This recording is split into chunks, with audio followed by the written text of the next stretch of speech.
बिस्मिल्लाहिर्रहमानिर्रहीम। आप ABN vlogs देख रहे हैं और मैं उमर दराज गोंदर हूं। आज पाकिस्तान की अदालतों के हवाले से एक बहुत बड़ा दिन था। बहुत बड़ा दिन इसलिए था कि कुछ अरसा पहले हमने ये देखा कि इस्लामाबाद हाई कोर्ट के 6 जजेस ने खत लिखा और उस खत में उन्होंने कहा कि जनाब उनकी अदालतों में, उनके अदालती फैसलों में मुदाखलत हो रही है या उन पर दबाव डालने की कोशिश की जा रही है। जब ये सारी बातें हुई तो ये मामला उन्होंने अपने बड़ों को खत लिखा, सुप्रीम जुडिशल काउंसिल को। उस वक्त काजी फायज इक्सा चीफ जस्टिस थे, उन्होंने कुछ नहीं किया। या अफरीदी साहब आ गए तो कहा गया जी वो बहुत ये करेंगे वो करेंगे, खैर कुछ भी नहीं हुआ। फिर ये 6 में से जजेस 5 हो गए। जो उनमें से जस्टिस अरबाब ताहिर थे वो इनसे अलग हो गए।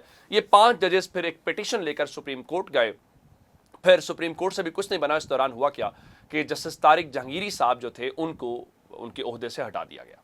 अब उनमें से पीछे जज बच गए 4, यानी अरबाब ताहिर साहब वैसे अलग हो गए, जहांगीरी साहब को हटा दिया गया और उसके बाद जो 4 जजेस थे उनमें से आज 3 के तबादलों के हवाले से खबर आई थी। गो कि जो अरबाब ताहिर साहब थे उनका नाम भी शामिल था, लेकिन सबको पता था कि अरबाब ताहिर साहब का तबादला नहीं होगा।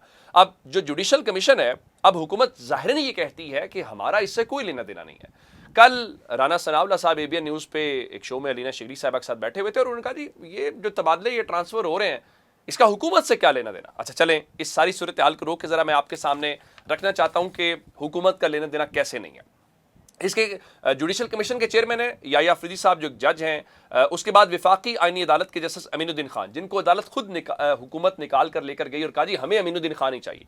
उसके बाद मुनीब अख्तर साहब जो सीनियर जज बनते हैं, हसन अजहर रिजवी साहब हैं और आमिर फारूक साहब हैं।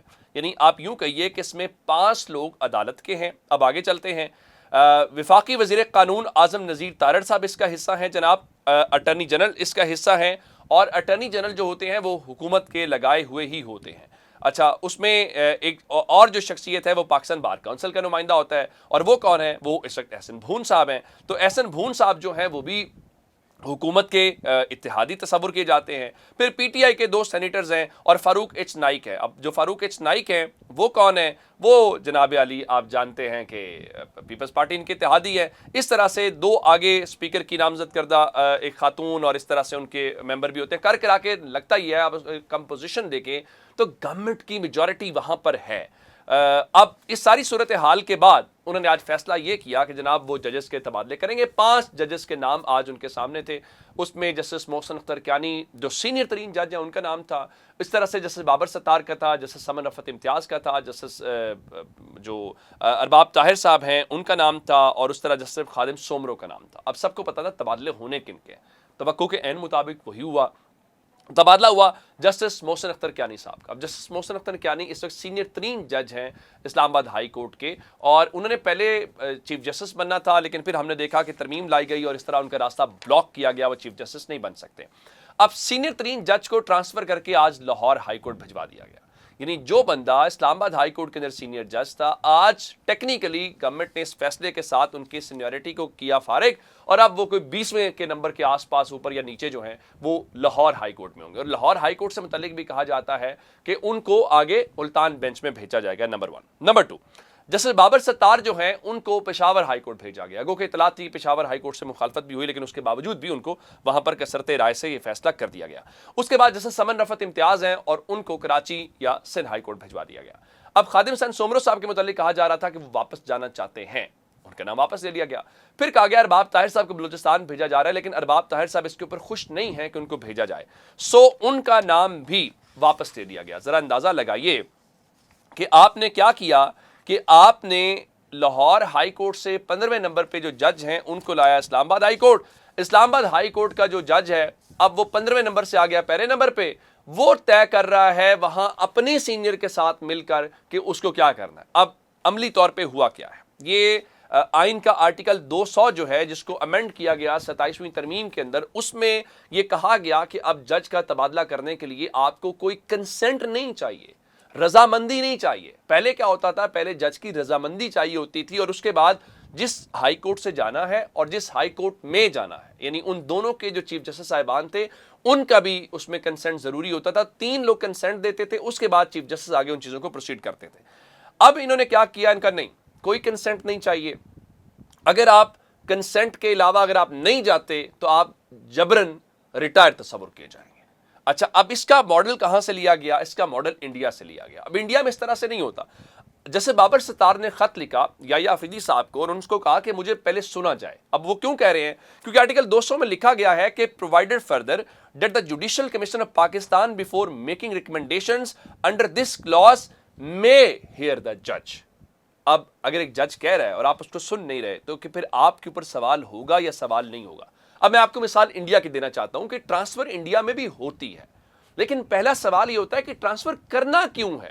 یعنی جج آپ کی گورنمنٹ سروس کا آفیسر یا امپلائی نہیں ہوتا کہ آپ کہیں کہ آج ہمیں آپ کو ڈی جی خان میں چاہیے, آج آپ ہمیں راول پنڈی میں چاہیے. آپ ٹرائیکاٹمی آف پاور کا کانسیپٹ پڑھتے ہیں جس میں طاقت کی تقسیم کا بنیادی طور پہ اصول ہے. ہم نے 3 لا کے اندر بنیادی اصول پڑھے کہ اسٹیٹ کے 3 پلرز ہوتے ہیں جن کے درمیان یہ پوری کی پوری طاقت تقسیم کی جاتی ہے. نمبر 1 لیجسلیچر, جس کو عام زبان کے اندر مقننہ کہا جاتا ہے, جو قانون بناتی ہے. نمبر 1. نمبر 2, جس نے اگر قانون میں کوئی ابہام آ جائے, کوئی کلیئرٹی نہ ہو, اس کو انٹرپریٹ کرنا, اس کی تشریح کرنا, اس کو جوڈیشری کہتے ہیں. یہ دوسرا اس کا ایلیمنٹ ہوتا ہے. نمبر 3 جو ہوتا ہے وہ ایگزیکٹو ہوتا ہے, جو حکومت ہے.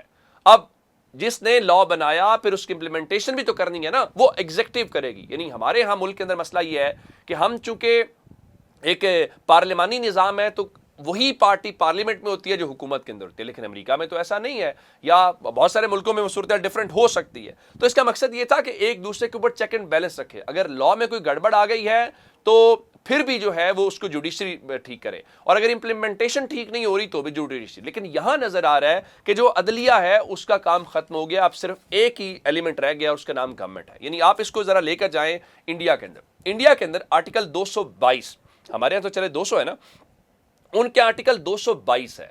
آرٹیکل 222 طے کرتا ہے کہ ایک جج ٹرانسفر کیا جا سکتا ہے دوسری ہائی کورٹ میں. یہی سوال یہاں پر ہے کہ یہ کیسے طے کیا گیا کہ اس جج کو ٹرانسفر کرنا ہے اور یہاں ٹرانسفر کرنا ہے اور اس جج کو ٹرانسفر نہیں کرنا. اچھا کیوں نہیں کرنا؟ اب انڈیا میں آرٹیکل 222 جو ہے وہ یہ کہتا ہے کہ بنیادی طور پہ صدر جو ہیں وہ چیف جسٹس آف انڈیا کے مشورے کے ساتھ جو ہے وہ کسی بھی ہائی کورٹ کے جج کو ایک جگہ سے دوسری جگہ ٹرانسفر کر سکتے ہیں. لیکن ایسا نہیں ہے کہ اس کو حکومت سٹارٹ لے گی. یعنی ہمارے ہاں جوڈیشل کمیشن کے اندر گورنمنٹ کی میجورٹی ہے, گورنمنٹ میجورٹی کے ساتھ چاہے تو چیف جسٹس نہ بھی چاہے تو وہ اجلاس بلا سکتے ہیں, اجلاس بلا کے فیصلہ کر سکتے ہیں. انڈیا میں کیا؟ انڈیا میں یہ ہے کہ سب سے پہلے جو سپریم کورٹ کا کالجیم ہے, اب اس سپریم کورٹ کا جو کالجیم ہے اس کی ڈیفینیشن یہ ہے کہ وہاں کا چیف جسٹس یعنی انڈیا کا چیف جسٹس اور ان کے 4 جو سینئر ججز ہیں وہ مل کر فیصلہ کریں گے. ان کی ریکمنڈیشن جو ہے وہ امپورٹنٹ ہے, اور اس ریکمنڈیشن کی بنیاد کے اوپر وہ چیف جسٹس کو بھیجیں گے. چیف جسٹس جو ہے صدر کو بھیجے گا. صدر یہ کر سکتا ہے کہ واپس بھیج کے کہے اس کو دوبارہ غور کریں. اچھا اگر وہ غور کر کے دوبارہ بھیج دیتے ہیں صدر کے اوپر بائنڈنگ ہے. یعنی فیصلہ عدلیہ نے کیا, اپنے گھر میں فیصلہ کر کے حکومت کو بتایا, حکومت نے اس کو امپلیمنٹ کر دیا.